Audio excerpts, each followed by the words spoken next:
Today, our keynote speaker is Olu Brown, and he is from the North Georgia Annual Conference, and he has been a part of a very exciting church start called Impact UMC. That church is meeting right now in a middle school. They have about 1,200 people that are in attendance in a very short period of time. This has all taken place. They have about 400 people that are connected to them in an online community. And they have more than 400 people that are active in small groups for the purpose of discipleship. All this happened, a lot of this happened in a very short period of time. Olu's book is 0 to 80. Innovative Ideas for Planting and Accelerating Church Growth. And here's why I think this is a great book. It's written in axioms. So the principles that have guided them in doing what they're doing, they have put in very short form, about a page at a time, these axioms. And it's not just written by Olu, it's written by his team. And you'll see a picture of that team in the beginning. And I find it to be a book that's very accessible. The ideas, I think, will have great application in churches of any size. I know we're going to be looking at it here. We've got some staff members that are reading it now. And I am just so pleased to welcome him to our Bi-District Training Day. Olu, come and share with us your wisdom. Thank you. And you know what? Let's not forget to have a word of prayer. Let's bow our heads, shall we? Dear Lord, we want to pray at this time for Olu and all that he'll share. We are a church in need of encouragement and need of hearing some good news. And we believe that there is much good news to share if we will only have ears to hear and eyes to see. We know that the Methodist Church, the United Methodist Church, is doing things in concert with your Holy Spirit, that we're still a part of the salvific work of leading people to Christ and of sharing the good news with those in need of compassion and justice. We ask you, Lord, to bless him at this time to help us hear things that would apply to our own context, bits of wisdom that we might be able to use that would guide us. And all this I pray in Christ's name. Amen. Amen. Thank you. Thank you so much. How's everybody doing? Awesome, awesome.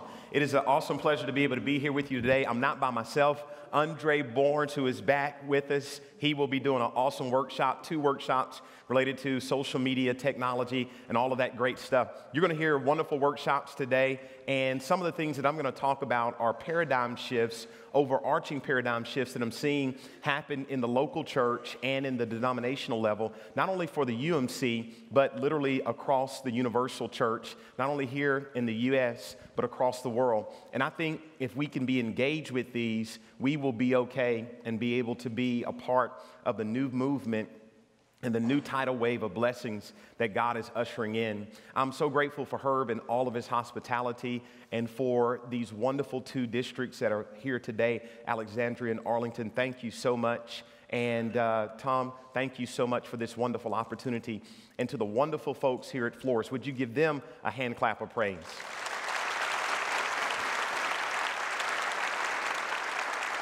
Well, we can switch to the presentation slide. And I want to tell you a little bit about the church that I'm a part of and that Andre is a part of. And then we're going to get into some nuts and bolt pieces about what's happening, we think, literally across the country. But before we do that, celebrate. Now, before we celebrate, let me tell you why we're celebrating. You just made it through a long, hard year, 2012, in your local congregations. It was an election year, it was general conference year, jurisdictional year, and annual conference put all together. You paid all of your apportionments, or as much as you could pay. You made it through a wonderful 2012 year. And so often when you come to events like this, it's always sometimes about what you could be doing better, what you're not doing. But what would happen if you just took a moment to give yourself a hand clap of praise for making it through a wonderful 2012? Would you celebrate? Awesome. And that's important. I think that's something we don't do enough of, but celebration is very important. I'm originally from Texas, a small town in Texas called Lufkin, Texas, about 40,000 people. And I grew up in an interesting environment. My mother and father separated when I was an infant. I was the youngest of 3, and my father, an ordained pastor, who then moved from where they were living in Chicago when I was coming along to Newark, New Jersey. And he spent his whole ministry in the Presbyterian church. And so we lived as a family in Texas with my mom and two older siblings, and my father lived in Newark, New Jersey. And we weren't Presbyterian in Texas, we were actually Baptist. So 9 months out of the year, we went to a Baptist church, and then when we visited him in Newark, New Jersey, guess what we were? We were Presbyterian. And then when we were teenagers, he moved cross country to Los Angeles, California. And so 3 months out of the year, we lived in LA, and he was a pastor at Westminster Presbyterian Church. In the last few years of his life, he planted a new church. But something happened in that small town of Lufkin, Texas, when I was a teenager. There was a new church plant in our hometown. It wasn't a new Catholic, it wasn't a new Baptist, it wasn't any other denomination, except it was a United Methodist Church. And that church, Abundant Life United Methodist Church, when it came to our hometown community, it changed my life. One of my cousins came home and said, there's a new preacher in town who can sing. So we said, hey, we tried other churches, so, let's try this church. So we went to this church, and lo and behold, we fell in love with it. I was telling Pam earlier, I actually dress up more when I'm on the road and out than I do at home, because that church built my DNA, and it's much like our church today, very casual congregation. And so it was casual, everything went well, we loved it. And every fifth Sunday, like most churches, it was Youth Sunday. So I asked the pastor, I said, can I do the prayer? And he said, yeah, you can do the prayer. And so I went home that day after youth rehearsal, and I wrote out my altar prayer word for word, and I stood there in the midst of that congregation, that new church plant, and I prayed a prayer and went home, didn't think anything of it.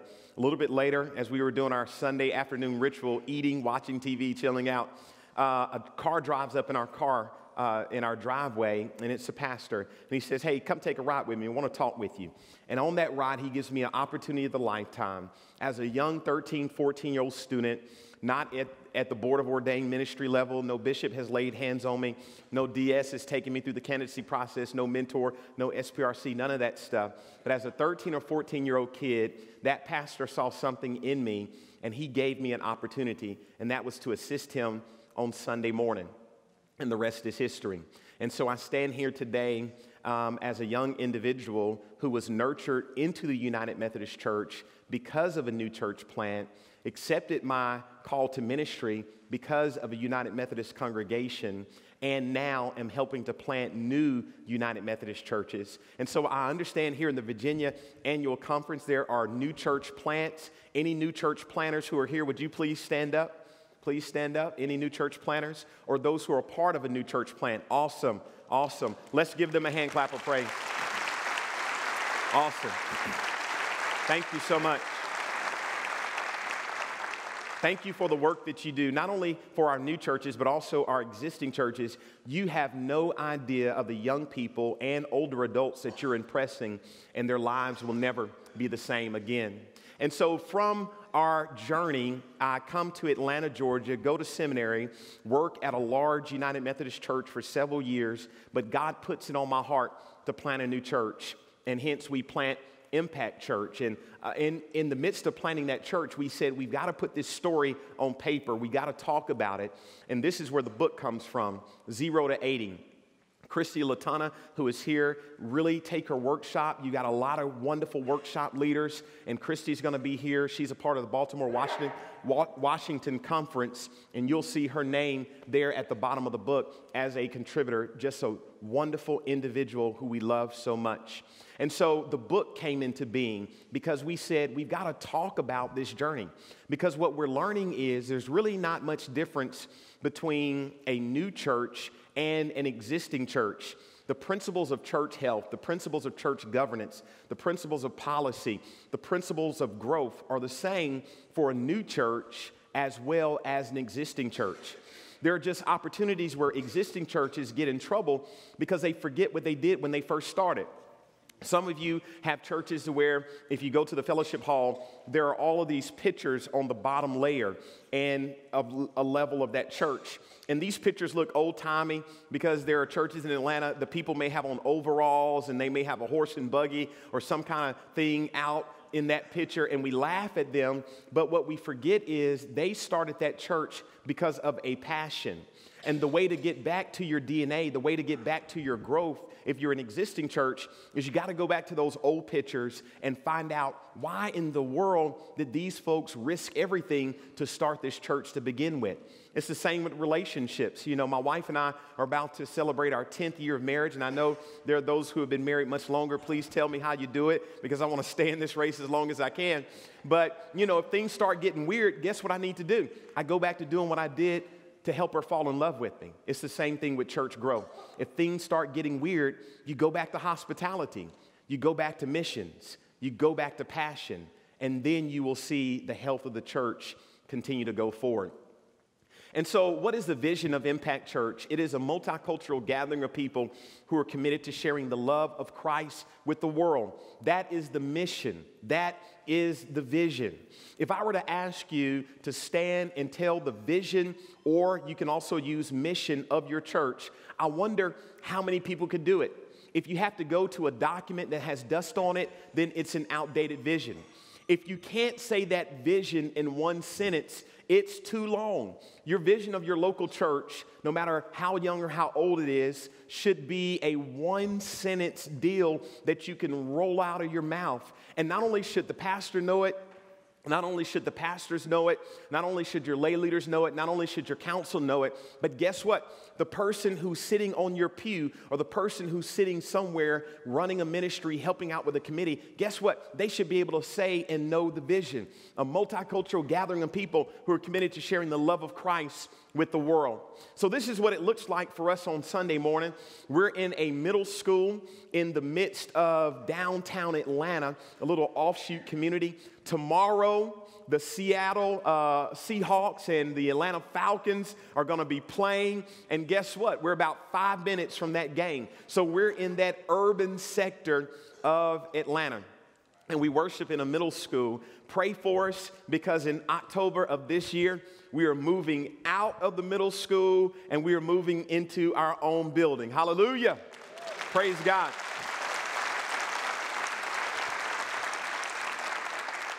So I've got a quick video that I want to show you of where God is taking us, because I believe every church needs to have a future. If you don't have a future, there is no way you can hope and dream about the big things that God has in store for you. So this is where we'll be moving. A part of this will be phase 1, but the rest of it will happen in phase 2 and phase 3.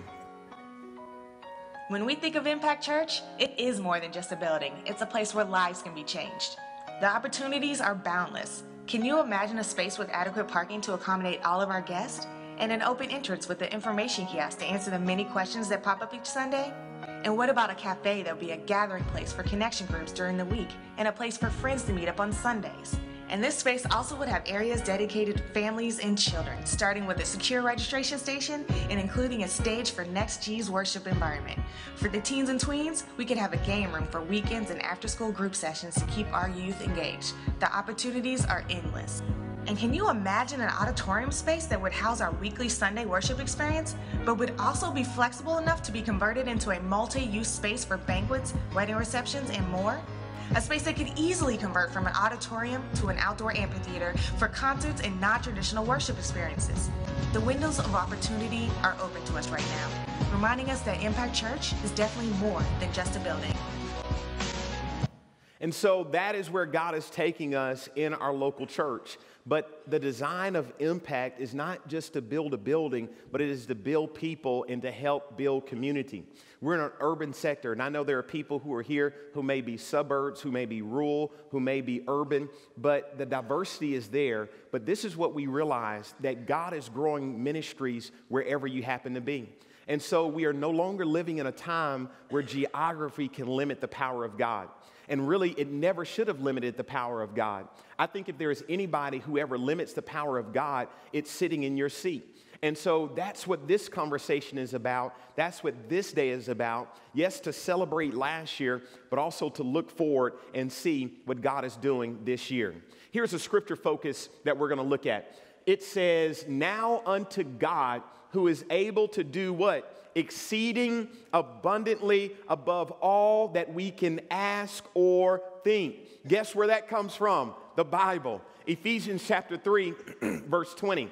And that's what we build this conversation on today. That God is able to do what? Exceedingly and what? Abundantly above all we can ask, think, or imagine. And that's what this thing is all about. But here is the choice that you've got to make and that I have to make when Andre and I leave today and we go back to Atlanta. Do we stay in the box or do we try to reach the world? Do we stay in the box or do we try to reach the world? Now, I'll be the first one to tell you that there are a million different reasons why we stay in the box. And there are a million valid different reasons of why the box is the best place for us to be. But I can also tell you that where God is pushing us is outside of the box and into the world.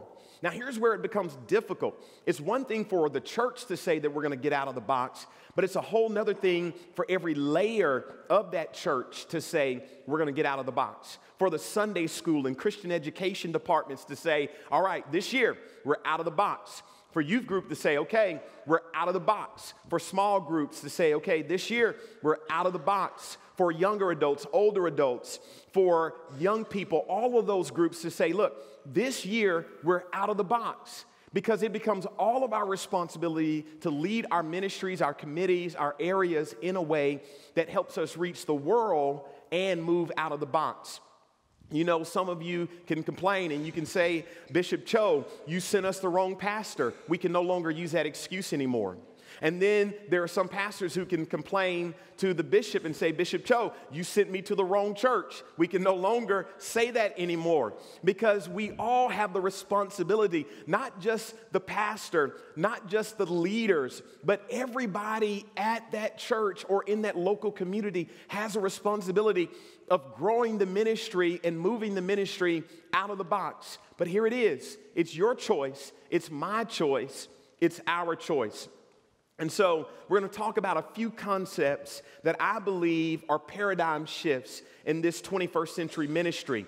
But these are paradigm shifts because God is moving in these new and different directions. Now, as you go to your different workshops, there are people who are experts on these subjects who are going to drill deep and who are going to tell you much more than I can ever dream of telling you. So some of these will be umbrella approaches, but I believe as we write these down, as we text them, as we type them in, however you take notes, I believe these are some of the key areas where God is moving ministry growth, no matter where you happen to be geographically. Here is something that I like from a guy named Peter Senge. His book is The Fifth Discipline, and he talks about a learning organization. He says, a learning organization is an organization that is continually expanding its capacity to create its future. But for a learning organization, adaptive learning must be joined by generative learning, learning that enhances our capacity to create. What would happen if we took that philosophy back to our districts, back to our annual conference, and back to our local churches, and back to our ministries? To say, look, we're going to be a learning church. We're always continually working to increase our capacity and therefore increase our future. We are no longer going to be an adaptive church. We're going to be a generative church.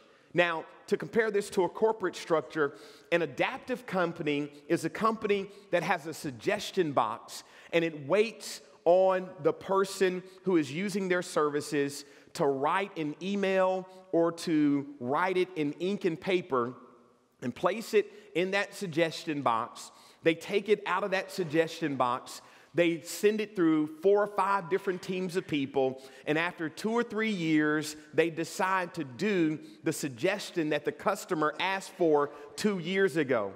And by that time, the customer doesn't even remember what the suggestion was, and worse than that, the person is no longer a customer anymore because they've moved on to another company that responds to their needs a lot faster. Think about the local churches. How many of us have these suggestion boxes, and they're great? And people will write a suggestion down, but it goes to the wrong group, it goes to the wrong area, and by the time we choose to address it, we don't see that person sitting out there anymore. Why? Because we were too slow in our response. That's an adaptive organization. That's an adaptive church. A generative organization or a generative church creates something for a customer even before they know they need it. And that's a whole different platform. That's a whole different kind of admin board meeting. That's a whole different kind of church council meeting where we come and say, what are the folks we're trying to reach? What will they need in the next 5 years? That's a whole different kind of platform. I was waiting on worship, and one of our music team members has a saxophone, and I noticed that he had a phone, and the phone was on a stand like this, and he had a saxophone to that phone, and what he was doing was using an app on that phone to tune his instrument. That's a generative company that makes something long before a customer knows they need it. And so that's going to be key for us. Here is an example of a generative company. This is Apple. Raise your hand if you have an iPhone. It doesn't even have to be a 5, all right? Raise your hand if you have an iPad, all right? Raise your hand if you have any kind of a Mac computer. Good stuff. All right. So let's talk about Apple, not 2013, but let's talk about Apple 1983. One of the most difficult stages in the development of a young entrepreneurial firm like Apple comes when it tries to repeat its initial success with a new product. Companies in fields as diverse as cars and calculators have stumbled and lost the market they once dominated. Lisa and Macintosh will determine whether Apple joins those failures or remains among the leaders of the computer industry. That was a question that was raised by Fortune magazine in 1983. This is Apple today. Now, Steve Jobs is gone, but look at what Apple has now: a phone, a computer, and an iPad. In 1983, people wondered, would they make it? Now, I know we don't talk like this in church culture, but this is what the world is wondering about you. Is your church going to make it? And this is what the world is wondering about our denomination. Are we going to make it? Because since 1968, guess what? We have not been going up. We have been doing what? We've been going in decline. And the world wants to know, are we going to exist 20 years from now? Because if they're studying computer companies like this, they're also studying religious organizations as well. But friends, it's not going to happen just because we pray a lot.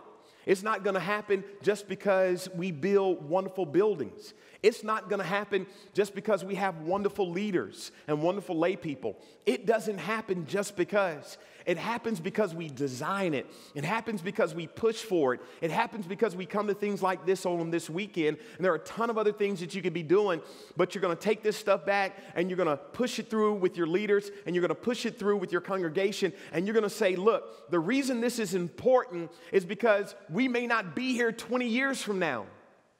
The reason this is important is because the world is wondering, do we have what it takes to move from where we are to where God would have us to be? And so that's what it's all about.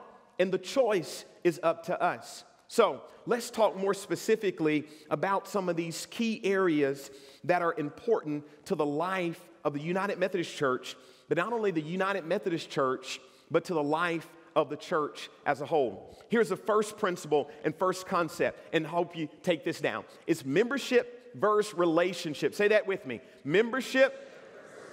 All right. So here is where we draw the line in the sand. As a denomination, I believe we are more concerned about membership than we are about relationship. And I clearly understand that because from a bottom line perspective, you do your year-end report, you better have some membership, right, to put down there. Because that is one of the distinctions to where it helps us to tell if we're growing or not. That's great. But I think we have it backwards. I think if we go after relationship first, then the membership will go out of the roof. But many of our local churches are going after name on the roll, membership first, and then we're suffering in the relationship area.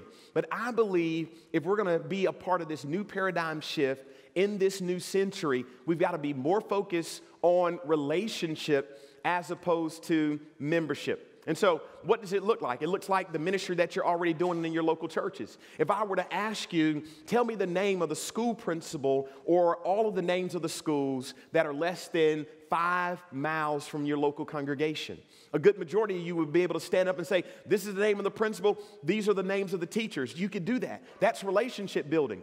If I were to ask some of you who live next to a retail district, tell me the names of the managers in those local stores. You can stand up and say, these are the names of the managers in those local stores, because you're interested in relationship building.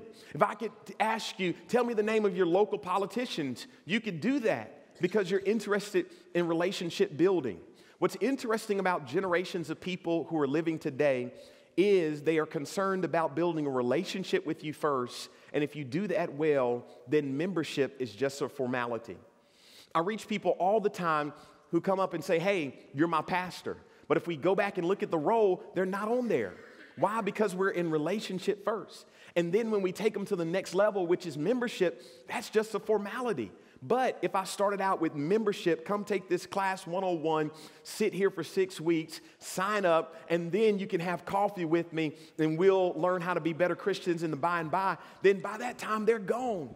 Because what they're craving wasn't membership, but what they were craving was relationship. And this is the difference. So membership is really all about a name on the roll. It's static, it's process, and it's church statistics. And why is relationship important? Because relationship focuses on attendance commitment. That is dynamic. It's in person and it's online. Some of you who are here who are church leaders, you've been fighting video in the church, you've been fighting graphics like this in the church, and you've been fighting online in the church. Stop it. You're hurting your discipleship. If you don't do anything today, go home and get your church online.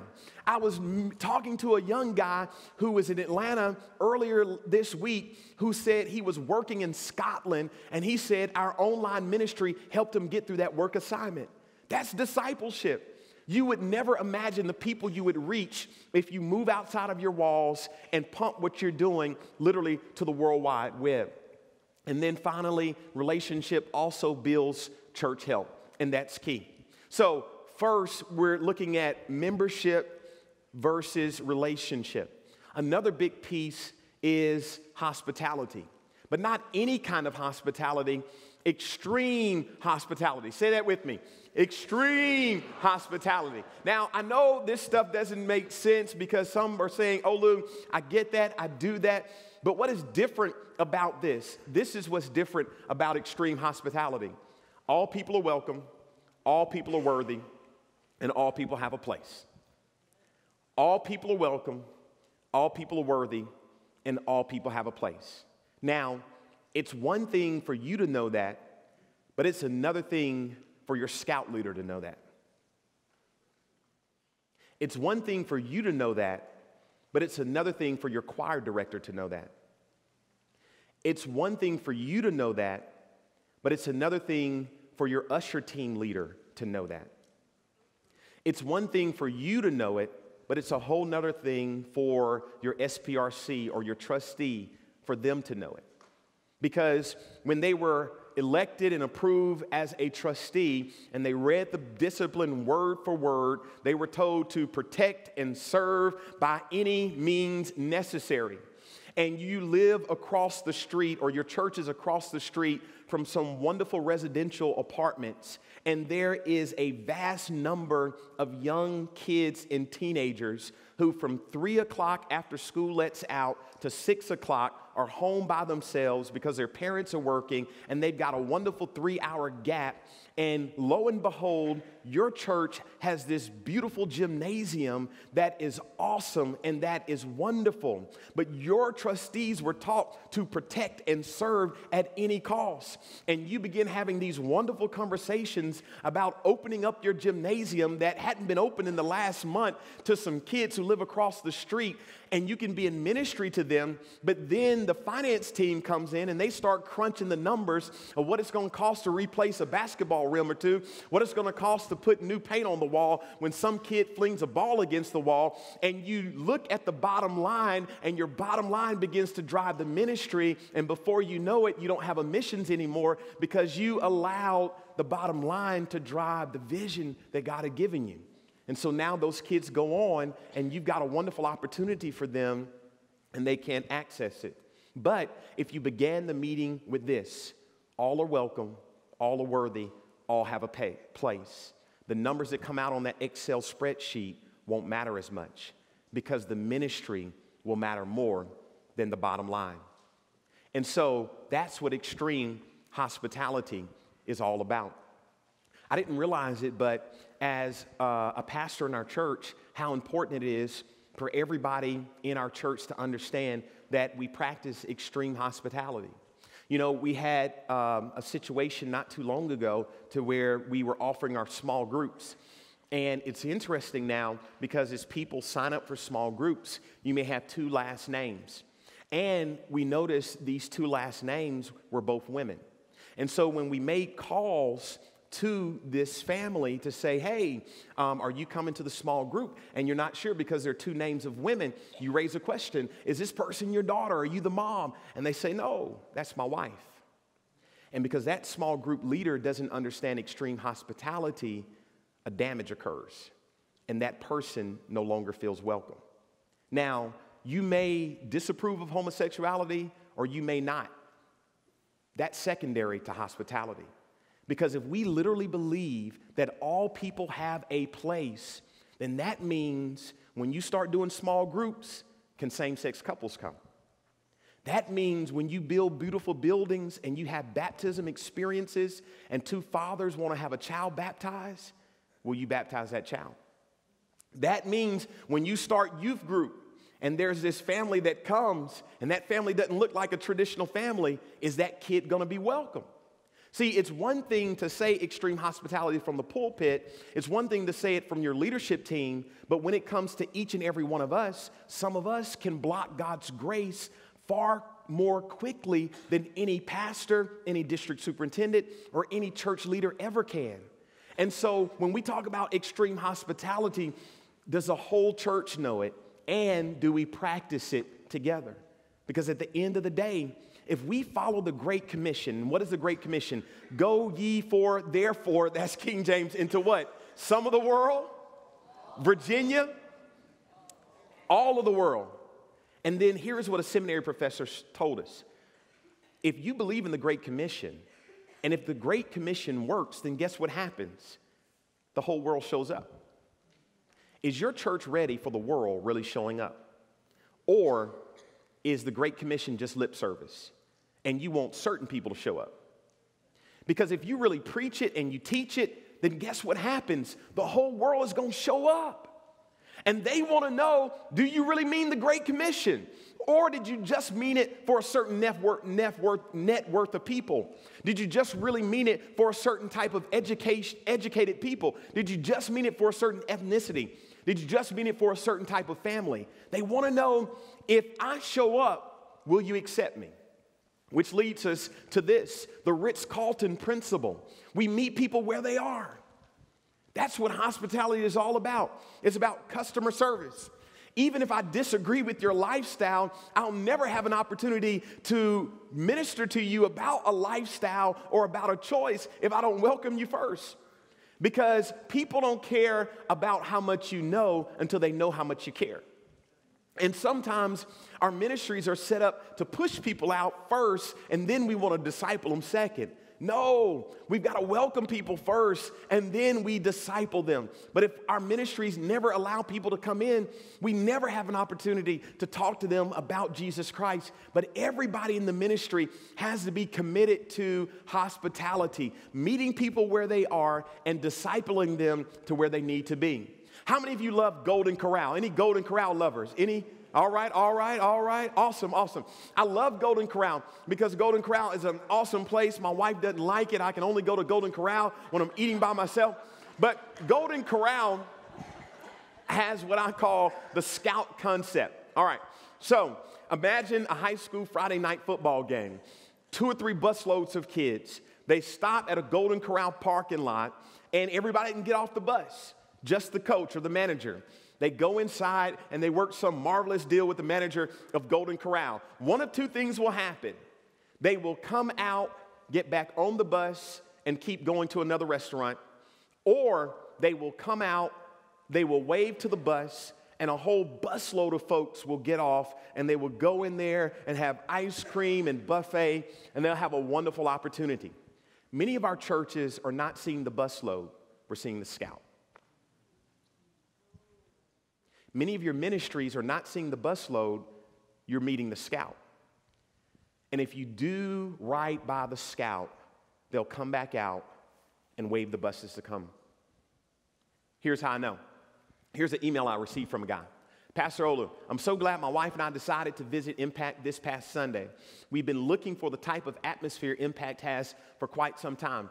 For the first time in a long while, I'm excited to get back involved in church. I feel after your experience, our experience on Sunday, that I can bring my entire family and we all can be nurtured and grow in the Word. So I look forward to what God has in store as we continue to develop our relationship with Him through Impact. So the first person we met was not the whole family. The first person we met was the scout. And the scout said, because I felt welcome, guess what I'm going to do? I'm going to go back and reach the rest of my family. Andy Stanley would say, you don't have a volunteer problem, you have a systems problem. I would say, you don't have an attendance problem, you don't have a volunteer problem, we've got a hospitality problem. And many of us lose tons of people because we refuse to offer extreme hospitality. Here's one key example. Many of us have greeters and ushers at our front doors or along the way when people come in. And we know because this greeter has been the wrong greeter for the last 20 years. But because this greeter is either a church officer, because this greeter is either one of your biggest givers, then we tell that person, look, you stay here, when we don't know how many people we're losing because they never smile, they never hug, they never greet, but they want to greet every week, and we're losing people. Think about it. Hospitality is not just person to person. Hospitality is also physical plant. There are some of our churches that have child care areas with 1942 child care equipment. And we can't understand why no new mothers and new fathers won't bring their little babies to these nice child care areas in the literal bottom molded part of the church. And I don't understand why people don't bring their child here. That's because that same mother lives in 2013 and from her work computer can log on to the child care center and see her baby asleep. And she refuses to let her child stay with you for an hour and a half in a 1942 decorated child care center. There are people who work in buildings and who work in atmospheres to where if they walk into the restroom at 2:50 p.m. on Monday and a toilet is broken, by 5 p.m. on Monday, the toilet is fixed. And they've been coming to your church for the last year and that one restroom has been out of service for the whole year. They don't get it. There are people who work in places to where the lawn is manicured to a ½ inch and they don't understand why your church building still looks like Gotham City. And see, all of that's hospitality.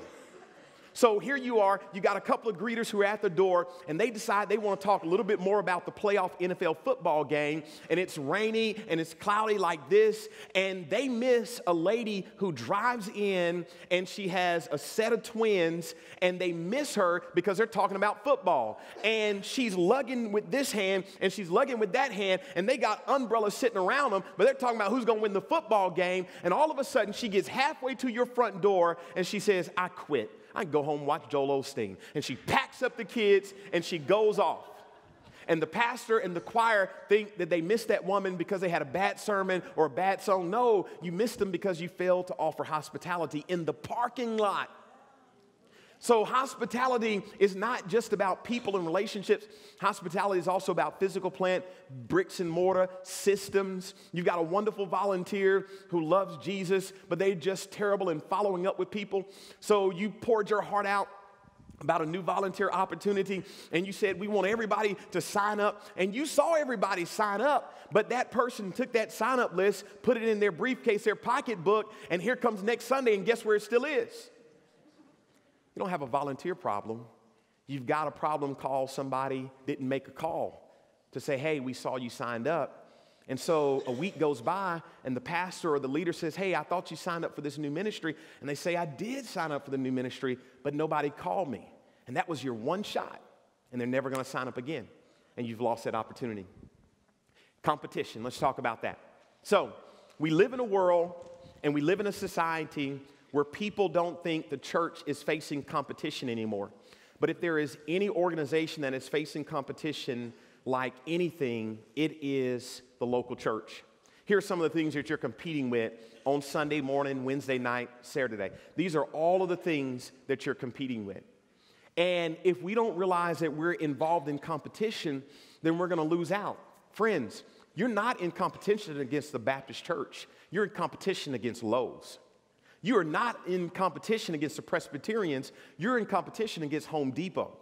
We are not in competition against the Catholic Church. We are in competition against Starbucks. And unless we see it and take it seriously, we'll never be able to do the things that God is calling us to do. Here is a company called Walmart. In 2010, their sales were $422 billion. How much did they spend on advertising in America only? Notice this is domestic spending. How much did they spend? $2.1 billion. What is your church's advertising budget? The largest company in the world, everybody knows them, in 2010 spent $2.1 billion to advertise something everybody already knows just in America. What is our advertising budget? And how seriously do we take the things that God is calling us to do and spreading those to the whole wide world? So we've got these two wonderful pizza companies. We've got Pizza Hut and we've got Domino's Pizza. Now, I grew up in a time where there were a lot of Pizza Huts where you can go in and you can sit down in them and get this huge red cup and get this huge pitcher of soda, and you thought you were just awesome, and you would put all the cheese on there and all the little pepper stuff. How many of you remember those kind of sit-downs? All right, good stuff. Now, how many of you have seen a sit-down Pizza Hut lately? Not many. They're slowly coming back, but they've died. And the reason they died was because of this company called Domino's, who changed the paradigm. They said there are people who want their stuff at home and will deliver. And so the whole sit-down Pizza Huts were literally wiped off the face of the earth. Why? Because the competition shifted. And is that true of many of our churches? When the competition shifts from underneath you, do you have to wait 3 months for a board meeting to change? Or can you meet in Starbucks? Can you meet in somebody's home and say, look, y'all, God's moving in a different way, and I don't have until 4 years in general conference runs around. I don't have to wait until annual conference. We've got to be leaders in our local church, and we've got to make a shift. We'll explain it to the DS later. We'll explain it to the bishop later, and hopefully they get it. But if they don't, these are some people we need to minister to, and God is calling us not yesterday, but God is calling us today. And that's where ministry is in 2013, is right now ministry. It's not in the by and by when the morning comes. So that's competition. Let's hurry on and talk about giving. Now, you've got to ask yourself, is it deficit or strategy? Is it deficit or strategy? Now, what I'm about to show you is going to send me to hell for many of you, but I got to show this to you because I think it will change your financial income in your local church. Friends, we are not living in a deficit in God. We may have avoided a fiscal cliff temporarily, but that is the United States Treasury. And I do not compare the United States Treasury to the one who flung the stars in the sky. I do not compare the United States Treasury to the one who bowls the mountains out of the water. I don't do it because the last time I checked, God was not broken and God was not broke. So when you leave here today, stop going home, in particular those of you on finance saying we're in a deficit, we can't afford it, we can't do it. No, it's strategy. What is your strategy in order to see the great financial benefits that God would have for each and every one of us? And for those who are seeing great financial benefits, here are some of the things we're seeing in Atlanta, Georgia, to where you can see even more. And this is it, kiosk. Kiosk. Now, this is where many of you send me to hell. Now, here is the lie that we've been telling. Here is the big lie. Don't offend the older adults because they have all the money. And if you offend the older adults, then the church is going to die because there's no money. That's a lie. There are young people with more money than you will ever imagine. But guess what? What is the format that most of our churches have to receive money? Cash and what? Check. Now, if you ask me how much cash I have in my pocket right now, I have zero.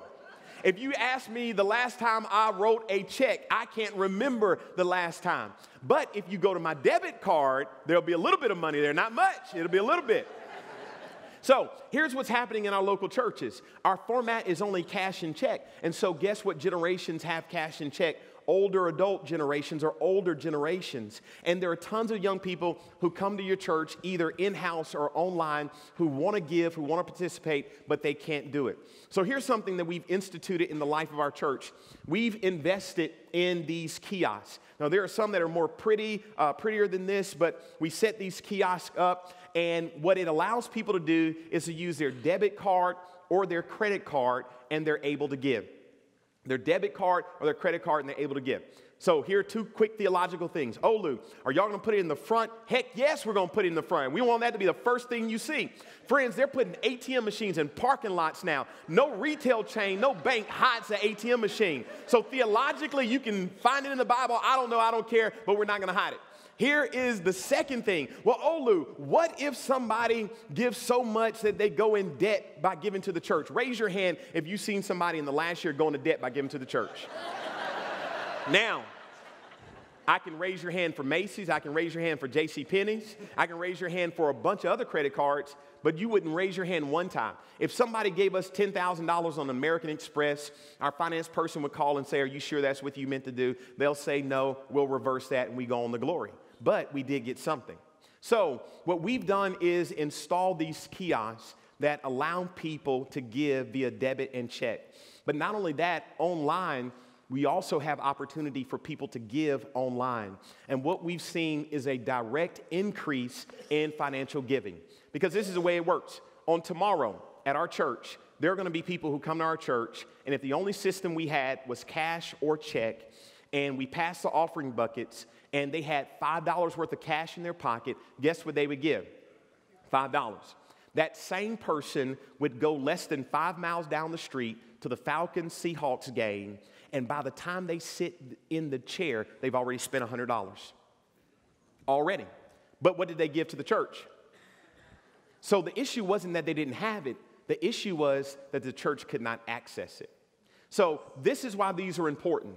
This kiosk right here cost us in the neighborhood of $2,500, all right? Now, we have a church like everybody else. We can't afford it. So guess what I did? I had a breakfast meeting with a donor, and I said, look, this is a vision. This is what we want to do. He wrote a $2,500 check, and we got it, donated. We said we want a second one. We found the money, and we got it. And this is why it's important. Those two kiosks in 2012 brought in $295,000. Now, I don't know what your church's budget is, but wouldn't you like to add that to it? 2 kiosks brought in $295,000, and online giving over $300,000. So if we look at our percentage breakdown in giving, 31% of our giving now is electronic. 69% is cash and check. You see what's happening in our world now? You don't have a deficit problem, you have a systems problem. And people want to give, you just don't have a way for them to access the portal to give. So, and because finance people are very gifted and they'll start talking about merchant accounts and cost and all of that good stuff, well, guess what, friends? The bank charges you money to count your cash. The bank charges you for everything. So if we were to break down the merchant fees, those merchant fees would be nowhere near the $295,000, and I'd rather have $10,000 worth of merchant fees at the end of the year and still have that. And so where's the next step of where God is taking us? This is what we're about to install next. iPad giving stations, to where individuals can come into the life of the church and they can use the iPad and they can swipe. And here's what we're finding. Many generations are using these. I have a picture of a woman who's in her 70s who goes to our church who uses that kiosk every Sunday. But we've got to think about how we give and how we encourage people to give and how we move them forward in the faith. Let's talk about this. Revising structure. And this is the last piece we're going to talk about, and we'll get ready to go into our break and then our small groups. So we talk about competition, we talk about hospitality, we talk about giving, but here I think is one of the most important things that I can ever share to you, and was one of the reasons why we planted Impact Church. We believe in the United Methodist Church, but we also believe that part of the reason why the church isn't growing is because we need to revise the structure of the church. It has become, we believe, overly bureaucratic. The Book of Discipline is a wonderful document, but there are times when the Book of Discipline can actually slow down church growth and can prevent ministry from happening. And so how is it that we found an Impact in Atlanta, Georgia, in order to honor the discipline, but yet go forward in ministry and missions? And this is a big part of our book, 0 to 80, and Cokesbury has it, and hope you invest in it. So here is the structure of our leadership team. You may call it your church council. You may call it your admin board. So here is a common order and structure of most of our local churches. There's an administrative area. There are volunteers or staff, or you may have both. There are committees, your officers, members, your congregation. And the hope is we all love Jesus together, and we do vision and service, and we go on. But that oftentimes is not what happens. This is what happens. The administrative wing develops inertia, because this wonderful volunteer or wonderful staff person can't wait 3 months to the next trustee board meeting to get approval for $10 worth of paper clips, and they don't understand that, because all somebody has to do is go down the street and get paper clips or fix the copy machine, and why do we have to wait this long time? And what happens is they get stuck, and if they're really gifted, you lose them. They don't stick around, because they can go and serve somewhere else and get stuff done a lot faster. The committees develop control. It's about them, it's about their group, it's about what they say, it's about what they don't say. And members then move from mission focus to maintenance focus. That's when you start having church meetings about colors of carpet. That's when you have church meetings about copy machines. That's when you start having church meetings about paint on the wall instead of sending people to Haiti. I was talking to a woman this morning at the hotel who was on her way to the Sudan for the Presbyterian church. We prayed for her. You're not talking about those kind of things anymore, because you're talking about maintenance, nuts and bolts issues, not the mission of the church. And so we looked at that and said, how is it that we can honor the discipline, honor the lay teams, but move the church forward? And this is what we've developed at Impact Church, and this is in the book as well. At the very core is our vision. Right above that are our leaders. These are both lay people, clergy, and staff, and volunteers. Their role is innovation, influence, coaching, and execution. To the bottom right are impactors. Many churches would call them members, but their job is ownership and ministry. Those folks should never have to come to a meeting about a copy machine. They should never have to come to a meeting about paper clips. Their job is to be on the mission field. Our leaders have made those decisions. Our staff and our key volunteers are making those decisions. Your job is to be out in the mission field. And to the bottom left is where we spend our last bit of time, because I think this is where we really get stuck. And this is the leadership team, the church council or admin board, as some of your churches would call it. What is their job? Governance, policy, wisdom, and guidance. So when we met with our district superintendent, we said, we love the church, but the structure of the church can hold us back. He said, I want you to have the 5 committees. We said, okay. So we've got SPRC, we have finance, we have trustees, we have lay leadership, and we also have nominations. So we have those. But if you look at the book of discipline, it gives you allowances for each of those teams, 6 to 9, so forth and so on.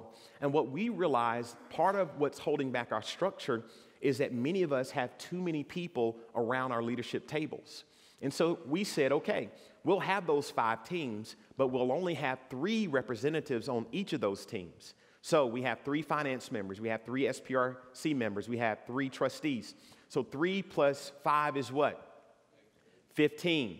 In addition to that, we also said we have key staff persons, and we want them to be a part of that team as well. And so we added an additional 6.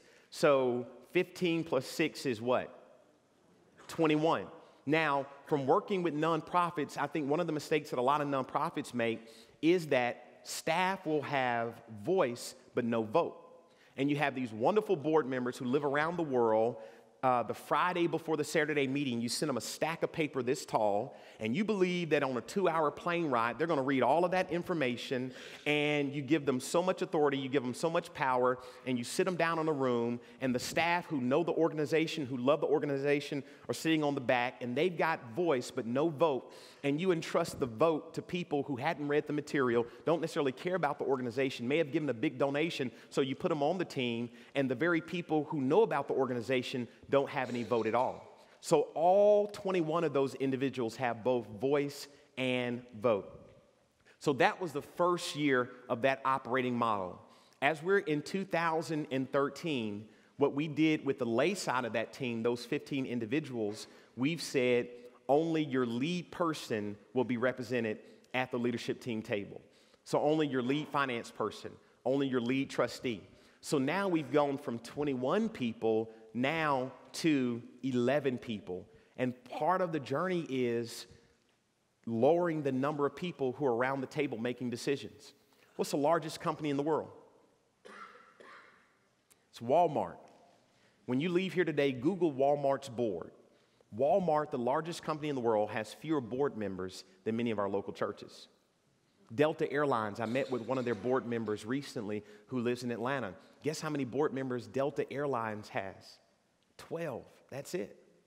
And so we figured if some of the largest corporations in the world can run successfully with fewer people, so can we. And here's the final responsibility of that group. Their job is governance only. Their job is policy only. Their job is wisdom only. And their job is guidance only. If when Andre and I left here today and we go and we get ready to board Delta Airlines and we see the CEO lugging on luggage, then it doesn't matter what the change flight cost is. We're going with another airline because their system is broken. If we get to the ticket counter and their CFO is taking my ticket, I'm going to AirTran, and if that costs $2,000 to get back to Atlanta, we're going to do it because it means their system is broken. And what happens in the local United Methodist churches is oftentimes we're not sure who the leader is, and we're not sure what authority they have, and we just recycle and we circle, and ultimately the mission and the vision of the church suffers. This church council, this admin board, this leadership team, their role only is governance, policy, wisdom, and guidance. And so ultimately, this is what it looks like for us.